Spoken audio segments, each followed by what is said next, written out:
ناظرین کرام، السلام علیکم ورحمۃ اللہ وبرکاتہ۔ الحمدللہ الذی ابدع الافلاک والارضین، والصلاة والسلام علی من کان نبیا وآدم بین الماء والتین، وعلی آلہ واصحابہ واہل بیتہ اجمعین، اما بعد، فاعوذ باللہ من الشیطان الرجیم، بسم اللہ الرحمن الرحیم۔ یا ایہا الناس اعبدوا ربکم الذی خلقکم والذین من قبلکم لعلکم تتقون، الذی جعل لکم الارض فراشا والسماء بناء وانزل من السماء ماء فاخرج به من الثمرات رزقا لکم فلا تجعلوا للہ اندادا وانتم تعلمون۔ صدق اللہ مولانا العظیم وصدق رسولہ النبی الامین الکریم، وَنَحْنُ عَلَى ذَلِكَ لَمِنَ الشَّاهِدِينَ وَالشَّاكِرِينَ وَالْحَمْدُ لِلَّهِ رَبِّ الْعَالَمِينَ۔ إِنَّ اللَّهَ وَمَلَائِكَتَهُ يُصَلُّونَ عَلَى النَّبِيِّ يَا أَيُّهَا الَّذِينَ آمَنُوا صَلُّوا عَلَيْهِ وَسَلِّمُوا تَسْلِيمًا۔ اللهم صل على سيدنا ومولانا محمد وعلى آله وبارك وسلم صلاة وسلاما عليك يا رسول الله صلی اللہ تعالی علیہ وسلم۔ معزز سامعین، میں نے دو آیت کریمہ کی تلاوت کی۔ ان آیتوں میں رب تبارک و تعالی نے اپنے بندوں کو عبادت کرنے کا حکم دیا۔ فرمایا یا ایھا الناس اعبدوا ربکم الذی خلقکم والذین من قبلکم لعلکم تتقون۔ فرمایا اے لوگو، اپنے اس رب کی عبادت کرو جس نے تمہیں پیدا کیا اور تم سے پہلے والوں کو پیدا فرمایا، یعنی تمہارے آباء و اجداد کو پیدا فرمایا۔ کیا فرمایا؟ یا ایھا الناس اعبدوا ربکم الذی خلقکم والذین من قبلکم لعلکم تتقون، اس امید کے ساتھ، اس امید پر کہ تم متقی ہو جاؤ۔ پھر آگے فرمایا الذی جعل لکم الارض فراشا والسماء بناء وانزل من السماء ماء فاخرج به من الثمرات رزقا لکم۔ فرمایا وہی ہے جس نے تمہارے لیے زمین کو بچھونا کیا اور آسمان کو عمارت بنایا اور آسمان سے پانی نازل فرمایا، پھر اس کے ذریعے تمہارے کھانے کو کچھ پھل نکالے۔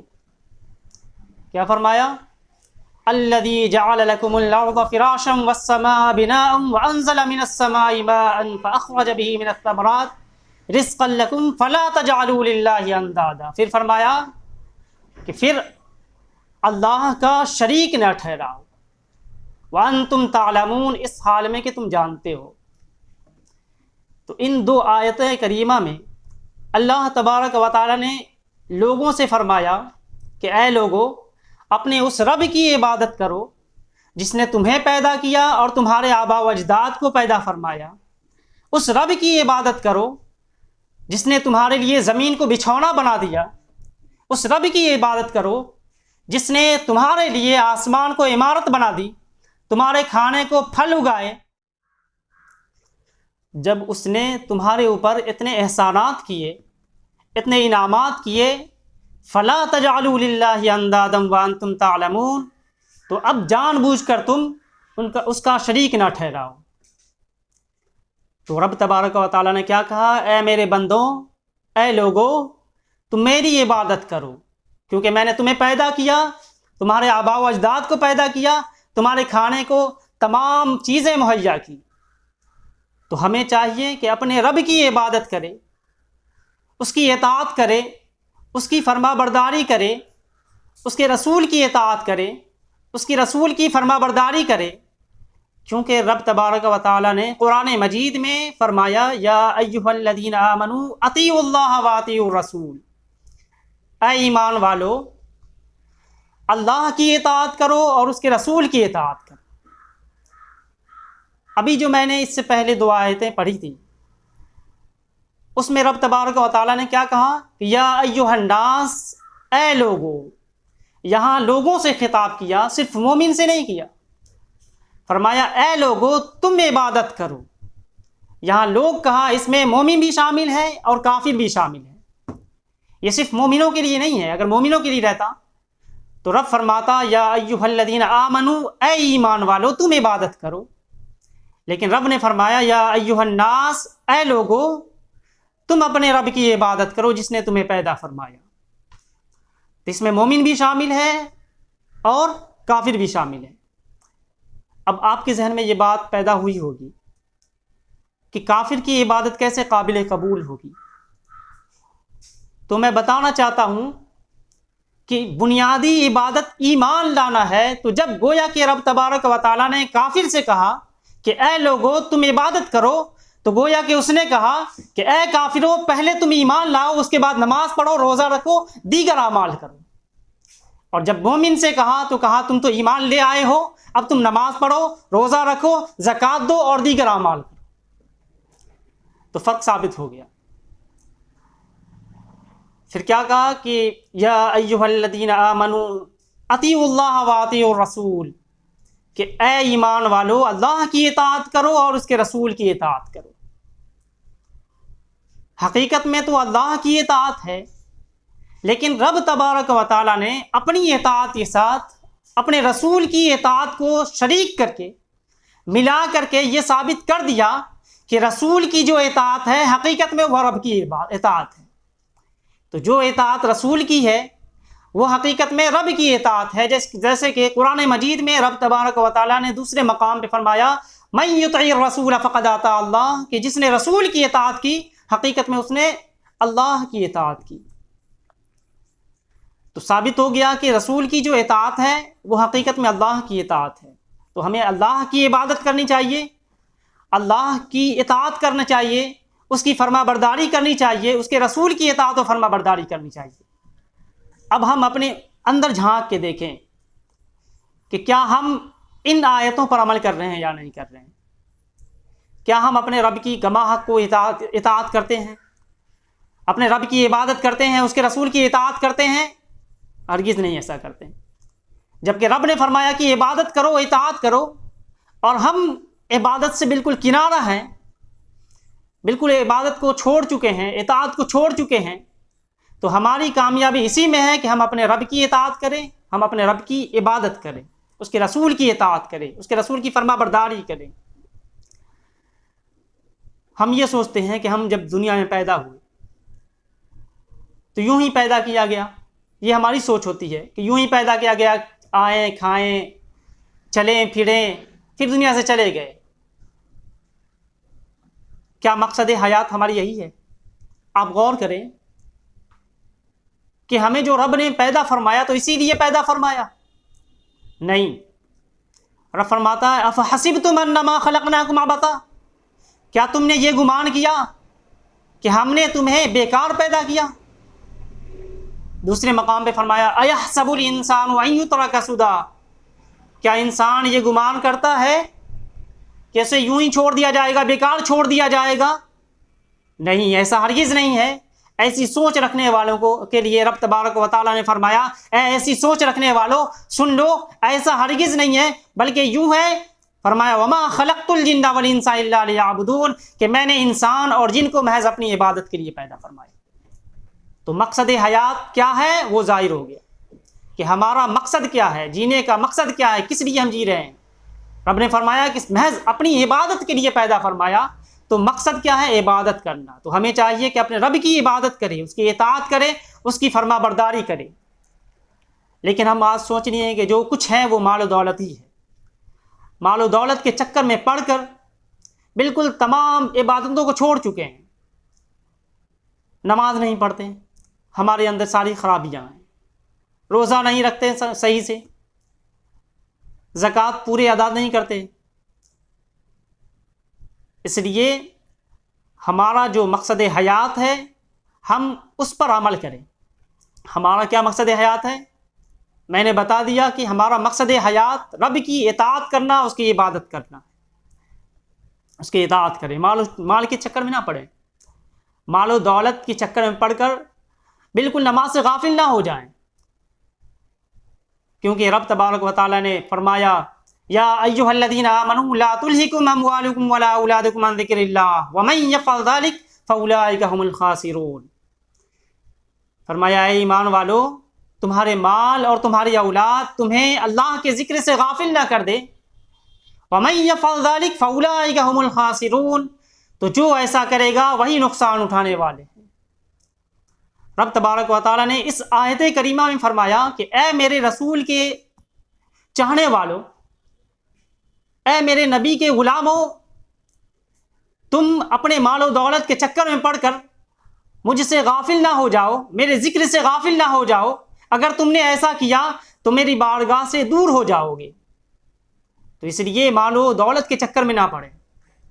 یہ مال، یہ دولت، یہ اولاد سب فانی ہے، اور فانی کے لیے باقی سے تعلق توڑنا کوئی عقل مندی کا کام نہیں ہے، کوئی عقل مندی کی بات نہیں ہے. اس لیے مال و دولت کے چکر میں نہ پڑے. جو ہمارا مقصد حیات ہے ہم اس پر عمل کریں. ہمارا مقصد حیات کیا ہے ہم نے بیان کر دیا. اور یہی مال کے بارے میں آگے فرمایا، جس نے مال جمع کیا. دوسرے مقام پر رب تبارک و تعالیٰ نے فرمایا کہ جس نے مال جمع کیا، گن گن کر رکھا، اس کے بارے میں فرمایا الذی جمع مالا وعددہ یحسب ان مالہ اخلدہ کلا لینبذن فی الحطمہ. فرمایا جس نے مال جمع کیا اور اسے گن گن کر رکھا، کیا وہ گمان کرتا ہے کہ اس کا مال اسے ہمیشہ رکھے گا، اسے مرنے نہیں دے گا؟ اس کا مال اسے کبھی پریشانی نہیں آنے دے گی، اسے کبھی تکلیف نہیں پہنچنے دے گا، اس کا مال اسے کبھی مرنے نہیں دے گا، مرنے سے روک لے گا؟ تو اس طرح کی سوچ رکھنے والوں کے لیے رب تبارک و تعالیٰ نے فرمایا کلا لینبذن فی الحطمہ. ایسا ہرگز نہیں ہے، بلکہ ایسی سوچ رکھنے والے کو حطمہ میں ڈال دیا جائے گا، چورا چورا کرنے والی چیز میں ڈال دیا جائے گا. اب یہ حطمہ کیا ہے، اس کی تفسیر رب تبارک و تعالیٰ نے آگے بیان فرمایا. وما ادراک ما الحطمہ، کہ حطمہ کیا ہے، تمہیں کیا معلوم کہ حطمہ کیا ہے؟ پھر اس کی تفسیر بیان فرمایا وما ادراک ما الحطمہ نار اللہ الموقدہ التی تطلع علی الافئدہ، کہ وہ حطمہ کیا ہے؟ یہ اللہ کی بھڑکائی ہوئی آگ ہے جو دلوں پر چڑھ جائے گی. تو آپ نے جان لیا کہ مال کے چکر میں پڑنے سے کیا ہوتا ہے. اس لیے مال کے چکر میں نہ پڑے، اپنے رب کی عبادت کرے، اس کی اطاعت کرے، کیونکہ ہمارا مقصد حیات ہی یہی ہے. اور ہمارے اندر کتنی ساری برائیاں ہیں، کتنے خرافات بھرے ہوئے ہیں. اب جب دیکھیے ہوتا کیا ہے، جب ہمارے معاشرے میں لوگوں کے درمیان اختلاف پیدا ہو جاتا ہے، جھگڑا ہو جاتا ہے، قتل و قتال کی نوبت آ جاتی ہے، تو ہم کیا کرتے ہیں؟ کسی ایک کی طرفداری کر کے اس میں پٹرول کا کام کرتے ہیں. آگ میں جیسے آگ میں پٹرول ڈالتے ہیں، اسی طرح اس میں پٹرول ڈالنے کا کام کرتے ہیں، اسے اور بھڑکانے کا کام کرتے ہیں، جبکہ رب نے فرمایا کہ تم اس کے درمیان صلح کرا دو. اسلام نے کہا کہ جب دو بھائیوں کے درمیان یا دو گروہوں کے درمیان لڑائی ہو جائے تو اس کے درمیان کیا کرو؟ صلح کرا دو. یہ نہیں کہا کہ اور جو ہے بھڑکا دو، بلکہ فرمایا کہ جب دیکھو کہ مسلمانوں کی دو جماعت میں اگر جھگڑا ہو گیا، لڑائی ہو گئی، اگر قتل و قتال کی نوبت آ گئی تو تم ان کے درمیان صلح کرا دو. اور یہ بھی فرمایا کہ صلح کرانے میں یہ بھی دیکھنا کہ ایسا نہ ہو کہ کسی ایک کی طرفداری کرے اور دوسرے کے مخالف ہو جاؤ، ایسا نہ کرنا، بلکہ صلح کرانے میں انصاف سے کام لینا. رب تبارک و تعالیٰ نے قرآن مجید میں فرمایا وَإِن طَائِفَتَانِ مِنَ الْمُؤْمِنِينَ اقْتَتَلُوا فَأَصْلِحُوا بَيْنَهُمَا فَإِن بَغَتْ إِحْدَاهُمَا عَلَى الْأُخْرَى فَقَاتِلُوا الَّتِي تَبْغِي حَتَّى تَفِيَ إِلَى أَمْرِ اللَّهِ. فرمایا وَإِن طَائِفَتَانِ مِنَ الْمُؤْمِنِينَ اقْتَتَلُوا فَأَصْلِحُوا بَيْنَهُمَا. فرمایا مسلمانوں کی دو جماعت میں اگر لڑائی ہو جائے، جھگڑا ہو جائے، تو ان دونوں کے درمیان صلح کرا دو. فَإِن بَغَتْ إِحْدَاهُمَا عَلَى الْأُخْرَى، پھر دیکھنا کہ اگر ایک دوسرے پر زیادتی کر رہا ہے، کیا کہا؟ فَإِن بَغَتْ إِحْدَاهُمَا عَلَى الْأُخْرَى فَقَاتِلُوا الَّتِي تَبْغِي حَتَّى تَفِيَ إِلَى أَمْرِ اللَّهِ. کہ دیکھنا کہ جو شخص دوسرے پر زیادتی کر رہا ہے تو اس زیادتی کرنے والوں سے لڑائی کرنا، حَتَّى تَفِيَ إِلَى أَمْرِ اللَّهِ، یہاں تک کہ اللہ کے حکم کی طرف پلٹ آئے. فَإِن فَاءَتْ فَأَصْلِحُوا بَيْنَهُمَا بِالْعَدْلِ، اور اگر وہ پلٹ آئے تو کیا کرنا کہ ان کے درمیان صلح کرا دینا، انصاف سے صلح کرا دینا۔ واقسطوا، اور یہ انصاف اور صلح کرانے کے درمیان انصاف سے کام لینا، انصاف کرنا۔ ان اللہ یحب المقسطین، بے شک اللہ تبارک و تعالی انصاف کرنے والوں کو پسند فرماتا ہے۔ تو اللہ تبارک و تعالی نے اس آیت کریمہ میں بتایا کہ اے لوگو، جب تمہارے درمیان لڑائی ہو جائے، جھگڑا ہو جائے، اختلاف پیدا ہو جائے، ہاتھا پائی کی نوبت آ جائے، تو تم ان کے درمیان صلح کرا دینا۔ ہاں، اگر صلح کراؤ گے تو یہ بھی دیکھنا کہ کسی کی طرفداری نہ ہو، ایسا نہ کہ کسی ایک کی طرفداری کرے اور دوسرے کے مخالف ہو جائے، بلکہ صلح کراؤ تو انصاف کے ساتھ صلح کرانا، کیونکہ اللہ تبارک و تعالیٰ انصاف کرنے والوں کو پسند فرماتا ہے، اس سے محبت فرماتا ہے۔ اب اس کی شان نزول کیا ہے وہ میں بتا دیتا ہوں۔ ایک مرتبہ پیارے آقا صلی اللہ علیہ وسلم دراز گوش پر سوار ہو کر کہیں جا رہے تھے، انصار کی مجلس کے پاس سے گزر ہوا، آپ کچھ دیر وہاں ٹھہر گئے، اتنے میں آپ کا دراز گوش نے پیشاب کر دیا، تو عبداللہ بن ابی نے اپنی ناک کو بند کر لیا۔ تو یہ دیکھ کر عبداللہ بن رواحہ نے عبداللہ بن ابی سے کہا کہ پیارے آقا صلی اللہ علیہ وسلم کے دراز گوش کا پیشاب تمہارے مشک سے بہتر خوشبو رکھتا ہے۔ رسول کریم صلی اللہ علیہ وسلم تو وہاں سے چلے گئے۔ جانے کے بعد دونوں کے درمیان لڑائی ہو گئی، دونوں کی قومیں آپس میں لڑ گئی، ہاتھا پائی کی نوبت آ گئی۔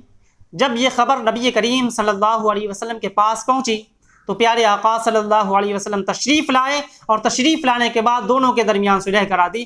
اس کے بعد یہ آیت کریمہ نازل ہوئی، وَإِن طَائِفَتَانِ مِنَ الْمُؤْمِنِينَ اقْتَتَلُوا فَأَصْلِحُوا بَيْنَهُمَا، کہ مسلمانوں کے درمیان اگر مسلمانوں کی دو جماعت کے درمیان اگر اختلاف پیدا ہو جائے، لڑائی ہو جائے، تو ان دونوں کے درمیان صلح کرا دو۔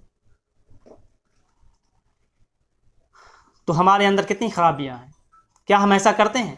جیسا رب نے ہمیں حکم کیا، جیسے اسلام نے بتایا، جیسے رسول نے ہمیں حکم کیا، کیا ہم رسول کے حکم پر عمل کرتے ہیں؟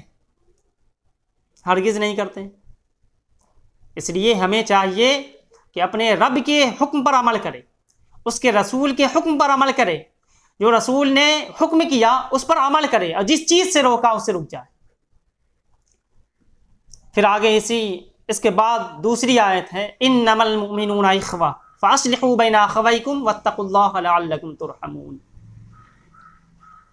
فرمایا انما المؤمنون اخوہ، مسلمان آپس میں بھائی ہیں، فاصلحوا بین اخویکم واتقوا اللہ لعلکم ترحمون، جب دو بھائیوں کے درمیان لڑائی ہو جائے، جھگڑا ہو جائے، تو ان کے درمیان صلح کرا دو، اور اللہ سے ڈرو تاکہ تم پر رحم کیا جائے، تم پر رحمت نازل ہو۔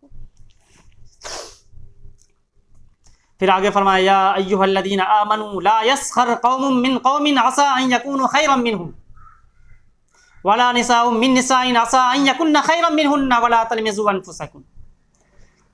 فرمایا یا ایھا الذین آمنوا لا یسخر قوم من قوم عسى ان یکونوا خیرا منهم، کہ ایک قوم دوسرے قوم پر نہ ہنسے، ایک قوم دوسری قوم کا مذاق نہ اڑائے۔ ہو سکتا ہے کہ وہ قوم جس کا مذاق اڑایا جا رہا ہو وہ اللہ کے نزدیک اس سے بہتر ہو جو مذاق اڑا رہا ہے۔ پھر آگے فرمایا کہ عورتوں کا مذاق نہ اڑائے۔ ایسا ہو سکتا ہے کہ وہ عورتیں جن کا مذاق اڑایا جا رہا ہے ان عورتوں سے بہتر ہو جو مذاق اڑا رہی ہے۔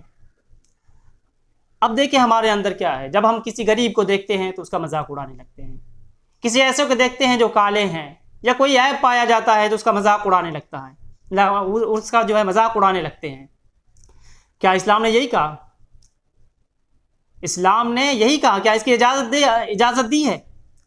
نہیں، ہرگز نہیں، بلکہ اسلام نے کہا کہ کسی کا مذاق نہ اڑاؤ، اس لیے کہ ہو سکتا ہے کہ تم سے بہتر ہو، تم مذاق اڑا رہے ہو، جس کا مذاق اڑا رہے ہو وہ تم سے بہتر ہو، ایسا بھی تو ہو سکتا ہے، اس لیے کسی کا مذاق نہ اڑائیں۔ ہمارے اندر جو خرابیاں ہیں اس کو دور کریں، اور حتی الامکان دور کرنے کی کوشش کریں۔ اب اس آیت کریمہ کے شان نزول کئی واقعوں میں ہوا۔ ان میں سے ایک یہ ہے، حضرت ثابت بن قیس یہ ذرا اونچا سنتے تھے، بہت کم سنتے تھے۔ جب یہ رسول کریم صلی اللہ علیہ وسلم کی مجلس میں جاتے تھے تو صحابہ اکرام انہیں رسول کریم صلی اللہ علیہ وسلم کے قریب بیٹھاتے تھے تاکہ غور سے سنیں، اچھی طرح سنیں، چونکہ اونچا سنتے تھے۔ ایک مرتبہ مجلس لگی ہوئی تھی، حضرت ثابت بن قیس رضی اللہ تعالی عنہ کو پہنچنے میں دیر ہو گئی، اور رول یہ تھا، قاعدہ یہ تھا کہ جو شخص اس وقت میں آتا تو جہاں کھڑا ہے وہیں رہ جائے، اندر نہ آئے۔ یہ آئے، ثابت بن قیس رضی اللہ عنہ آئے۔ آنے کے بعد رسول کریم صلی اللہ علیہ وسلم کے پاس پہنچنے کے لیے لوگوں سے کہا کہ جگہ دو، جگہ دو۔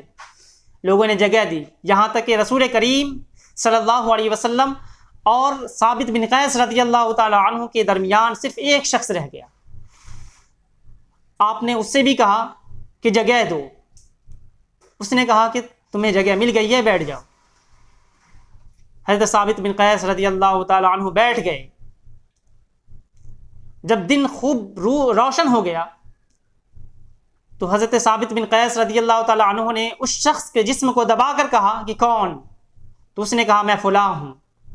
تو حضرت ثابت بن قیس رضی اللہ تعالی عنہ نے اس سے کہا کہ فلانی کا لڑکا۔ اس کی وجہ سے وہ سر جھکا لی، شرم سے اس نے سر جھکا لیا، اور اس وقت یہ آر دلانے کے لیے ایسے کلمات کہے جاتے تھے۔ تو اس پر اس آیت کریمہ کا نزول ہوا، فرمایا یا ایھا الذین آمنوا لا یسخر قوم من قوم عسى ان یکونوا خیرا منہم۔ فرمایا کہ اے ایمان والو، ایک مرد دوسرے مرد پر نہ ہنسے، ہو سکتا ہے کہ جس پر ہنسا جا رہا ہے وہ ہنسنے والے سے بہتر ہو۔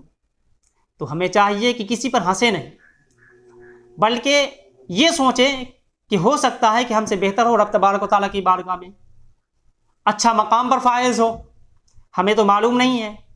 اس لیے کسی پر ہنسے نہیں، سب کا ادب و احترام کریں، سب کی تعظیم کریں، اور ہمارے اندر جو برائیاں ہیں، خرابیاں ہیں، ان تمام برائیوں کو، خرابیوں کو دور کریں، اور رب تبارک و تعالیٰ کی عبادت کریں، کیونکہ ہمارا مقصد حیات ہی یہی ہے۔ کیونکہ رب تبارک و تعالیٰ نے فرمایا وَمَا خَلَقْتُ الْجِنَّ وَالْإِنسَ إِلَّا لِيَعْبُدُونَ، کہ میں نے انسان اور جن کو محض اپنی عبادت کے لیے پیدا فرمایا۔